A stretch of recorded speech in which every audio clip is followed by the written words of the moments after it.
So back in the old days, Claude Rains would give Ingrid Bergman like a box to stand on. I mean, do people still do that on movie sets? You mean they give Claude Rains the box? That was because he was so short. I know. Exactly. Yeah. Exactly. It's like Alan Ladd. I worked on a film once with Sigourney Weaver, and she says she's 5'10", but she's not 5'10", she's 6'1". And then she's wearing flat shoes, and I'm like 5'10", right? And so they gave me 3-inch lifts, and it still didn't work. But one of the most physically fit women I have ever encountered in my life. I used to have, my workout was a can of beer and a cigarette, and I'd watch from the balcony of a Manila hotel. And I'd watch her swim up and down the 25-meter pool for like 40 minutes. And then she'd go and lift weights. And then she'd go on an 8-mile run. And I'm like, oh my God. So we got to these kissy scenes, and she was lifting me off the floor. And I'm like, put me down. And it was great. She was fantastic. That was before Ripley, right? That was early Sigourney Weaver. It was post Ripley, I think, but it was, when was it? Jesus. Yeah, I was about 26 or 27. You were young. You were definitely very young. No, I met you around that period. Yeah. Okay, so this movie has been described by some people, among the many glowing reviews that you're receiving, as almost 2 movies in one. And that's partly because of the structure, where you start out with your character moving along on the road to the war, and then this horrific, extraordinary war sequence in the second half.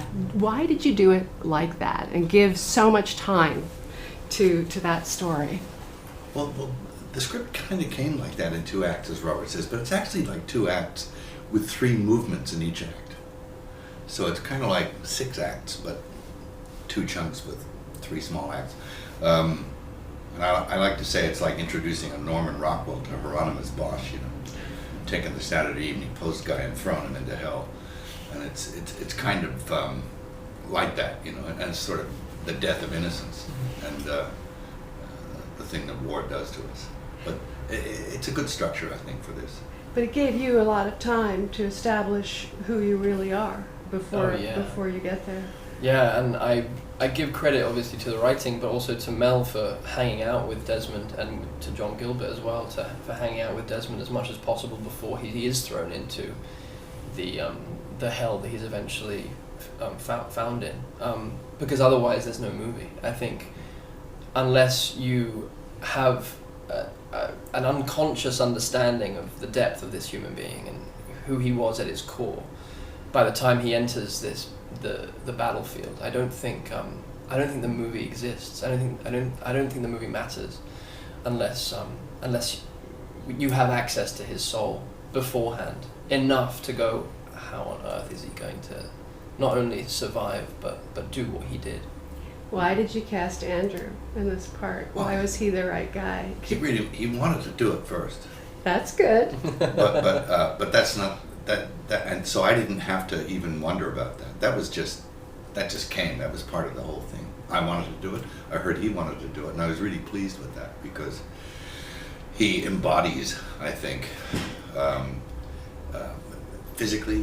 He's kind of lean and mean, and Desmond wasn't Schwarzenegger, and he's also very. I think he's a tough guy actually, but. It's very deep. It's a soulful thing, and which Desmond I think had a ton of.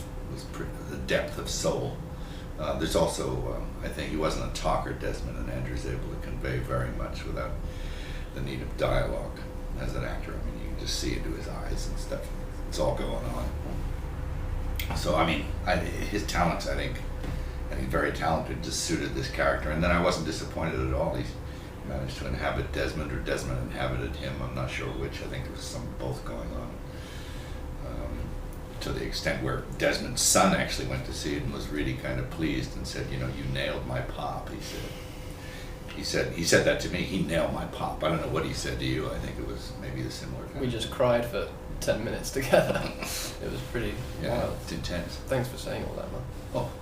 Well, it's hard to imagine anybody going through what that character went through. I can't even begin to conceive of what he went through. And what you did was to establish this war milieu that was so horrific. I've never seen anything quite as devastating in my life on film. Really? No. You don't think so? Well, You weren't setting out to do that? Well, I wanted to make it pretty bad. Yeah, you did. But for a few reasons, I wanted people to appreciate and empathize with what our veterans have to put up with, and a lot of the guys who saw, particularly the Okinawa guys, we showed it to at the War Museum. 92-year-old guys in wheelchairs were like, "That's it. That's what it was like." And I'm like, "Whoa, really?" Because even I thought maybe I was overdoing it. They said, you weren't. It was really kind of fire and bullets and rain and mud and shit. Because you think about Saving Private Ryan, right? That extraordinary D-Day sequence where you do see all these young men getting off the boats and then getting mowed down, which is one of the great battle sequences of all time. This is more horrifying because it's that cliff. Describe what was the reality of that cliff, and how did you approximate it? How did you rebuild it and make it real? Well, I think there was the Almeida escarpment. I think it rose to about 400 feet, but the actual escarpment or cliff that they had to ascend was, I think, about 70 feet, 75 feet, which is hefty. I mean, we found one that was about 100 in Australia, and it looked more dramatic than 75 feet, but okay, it doesn't matter, what's 25 feet. And going up there, I don't know, it was something about ascending into this place that's like hell. I don't know, it was like mythic almost. It's just something, I don't know. And then, of course, the character, it's mythic. The whole thing is like Greek myth or something. He does the Sisyphean kind of,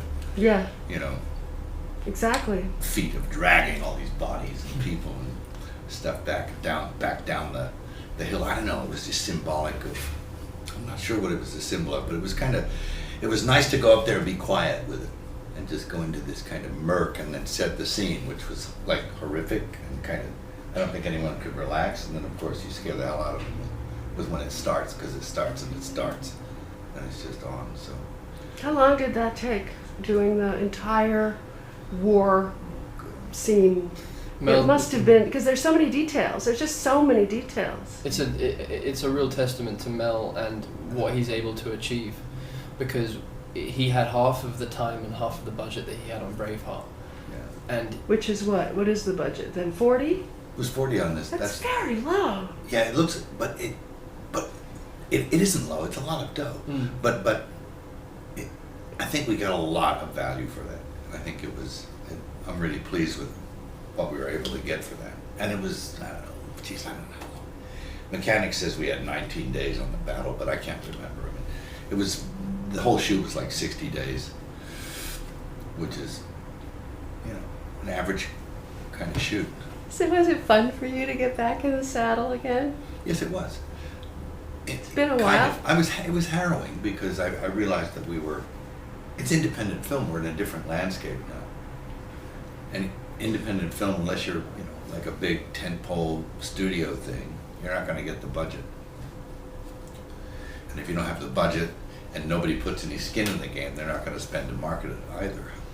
So it's pretty interesting to watch the landscape shift.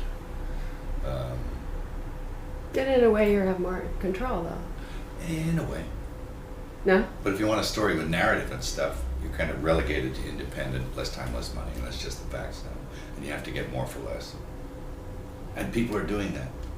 I met this, I can never remember this kid's name. He did that Whiplash movie. Damien Chazelle. He's fantastic, this kid. You saw La La Land? I didn't see it, but I want to, because I saw the kid's first film, and just that end sequence with the drums. I mean, it was like an action movie. It was crazy. I can see why you would relate to that movie, actually. There's some torture in it. No, the way it was edited and just everything about it, the way it looked, the way it was edited, it was fantastic. He's not afraid to have it was interesting to see Fences last night and to see. You saw it? You saw yeah, Fences? it's really good. Yeah, I hear it's great. And to see Washington and Viola talking about how they didn't try to make it small on film. Yeah. They went with what was authentic. Right. Was, if it's a tragedy and it means a lot and somebody's really upset, go big. Go for it. You always go for it. You know, you don't hold people back. I want to know what it's like being directed by Mel.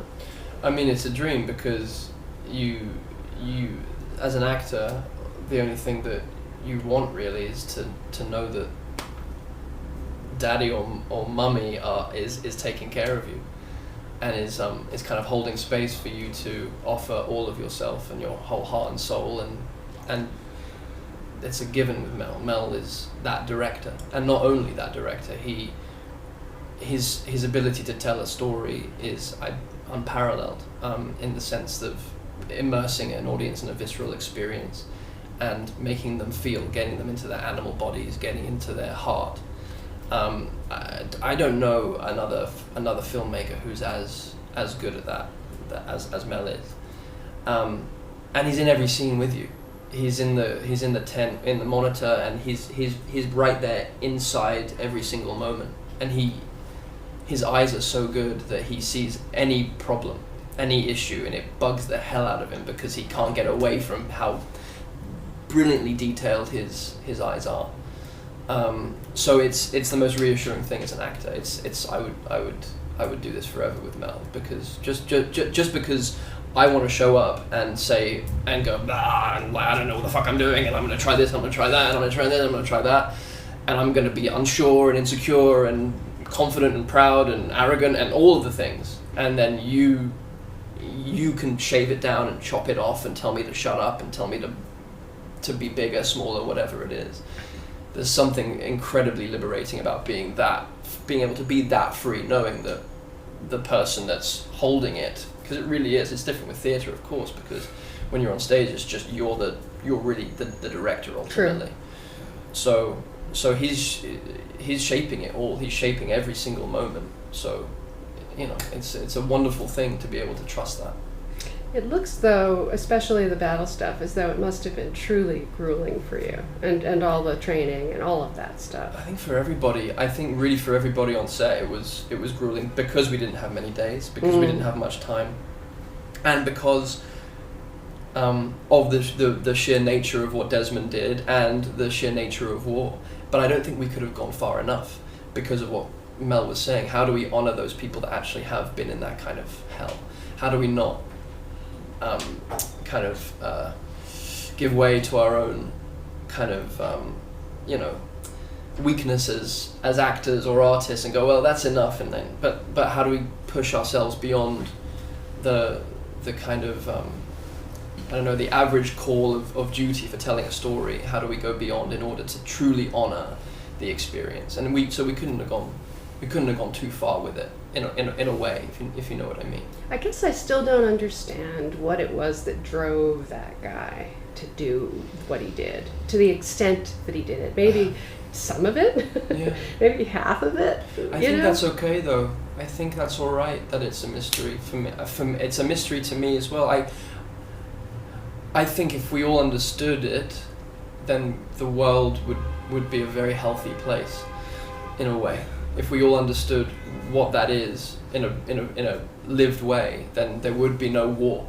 That is what makes Desmond this anomalous spirit that walked among us. So the fact that it is a mystery to us means that we just have to work harder at being who we are in the world. And I think that's where the power of the film lies, I think, for audiences. And I can feel it when audiences come out. They feel deeply uplifted, but in the same breath inspired to be more of who they are in the world. That's the experience that I've had in talking to people after they see the film. Totally. So when people say that this film is also two films in one, in the sense that it's a Christian film as well as an incredibly violent film, can you explain how those two things can go together? Oh, look at the Bible. The Bible's an R-rated book, man. The Old Testament's like brutal, and so is the New Testament. It's all full of sex and violence, and it's full of Judaism and Christianity, and the Christians see it as one continuous thing, and it's all the same story. And the first part of it, the Septuagint, the 72 books of the first half, is like It's like the curtain raiser for the second half. One fulfills the other. So, I don't know. There's something about suffering and the act of suffering and sacrifice that I think when people are put in these situations, you find out who they are. You find out where their spirit is, how strong is their spirit, how big is their faith, and it's always been that way. I mean, we'll all be tested somewhere, somehow. We might not have to go to war, but you're going to get a test somewhere. So to the extent that there's some of what you would respond to in this movie based on, there's something, the film feels idiosyncratic in a good way and personal in a good way. And I wondered if some of the personal for you is the degree to which this character is assailed and harassed and abused by the people around him when he doesn't necessarily deserve to be. He's misunderstood, I think. Right when they don't know what he is. And he's singular, he's who he is. And he's not going to be coerced or made to abandon his own beliefs or principles by a majority. He's the salmon upstream, you know.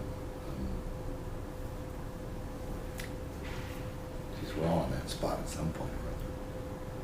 If we're living according to who we are, only if we actually are living from that truly deep place, I think we get confronted in those moments. It's very, I mean, I think the majority of us